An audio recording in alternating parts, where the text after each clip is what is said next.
Is it a good idea to trim hair when it's wet? Now, I had no idea this topic was controversial, but we've got a lot of comments on this recently, and I wanted to speak to this because I think there are a lot of you out there trimming hair when it's wet. There's a few things I want to cover here. Number one is convenience.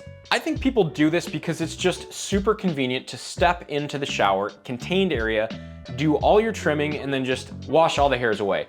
That's easy, right? Also, I think a lot of people are really tempted when they have hair all over trimmer to just stick it under the faucet and just rinse that hair off. And that's understandable too. So I think a lot of this is just driven from convenience. I don't think that anyone is thinking to themselves that they're gonna do a better job trimming once their hair has gotten wet.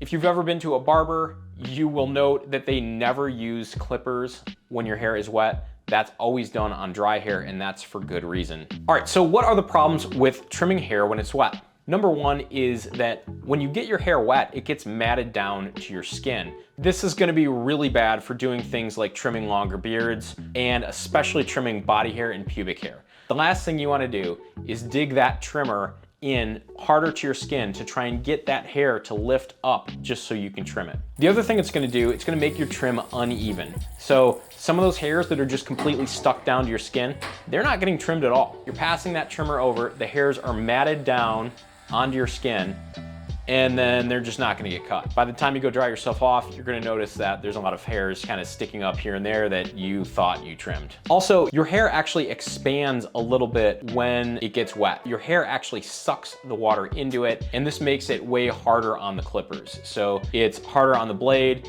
and then also that hair's gonna like shrink down a little bit after it gets dried out. So depending on what you're trying to do, it could change the look that you're going for. When it comes to longer beards, it's really a matter of kind of shaping them. That absolutely has to be done when dry, because what you're doing is you're not just running a guard against your skin to get the desired length. You're seeing how your beard falls, in what direction, and then carefully shaping it from there.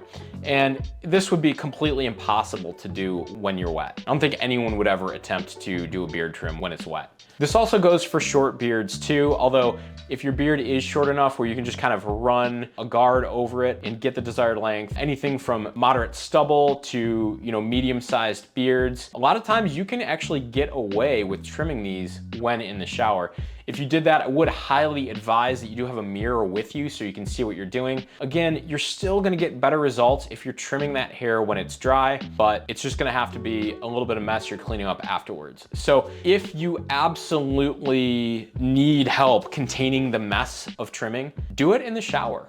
Just go ahead and do it before you get wet, and you're gonna end up with much better results. So for all those people who are trimming hair when it's wet, I urge you to try trimming dry hair and just see how you like that better. If you're doing it in the shower, fine, still do it in the shower, but I think you're gonna like the results better when you're trimming dry hair. I think you're gonna find it works a little bit better. So moving on to waterproof trimmers. So is a waterproof trimmer totally necessary? And this is where we've got a lot of comments recently, and I'm actually gonna agree with a lot of those comments and say that in the future, we are going to make more of our trimmers waterproof or water resistant, but not for the reason you may think. So the reason why it's important for me to make our trimmers a little bit more waterproof is to kind of build in some protection against the trimmer getting wet. So a lot of times if a trimmer gets wet, maybe down the road, it will then malfunction because of that exposure to water. So if we can limit that and make that trimmer work for you longer, I think that's how we make a better product. So when we do have trimmers that are waterproof or more water resistant, we're not going to recommend that you use them differently or that you trim wet hair or that you run them under the water. We're still never gonna recommend any of that. It's just really that we're doing that to build in a level of protection that wasn't already there. All right, if you think I'm crazy about ranting like this on trimming wet hair, let me know in the comments on what you do, what you think we should do with our product line in terms of, are waterproof trimmers absolutely necessary? And would love to hear from you on this, so let me know. If you want to see more videos like this, please subscribe. As always, thanks for watching.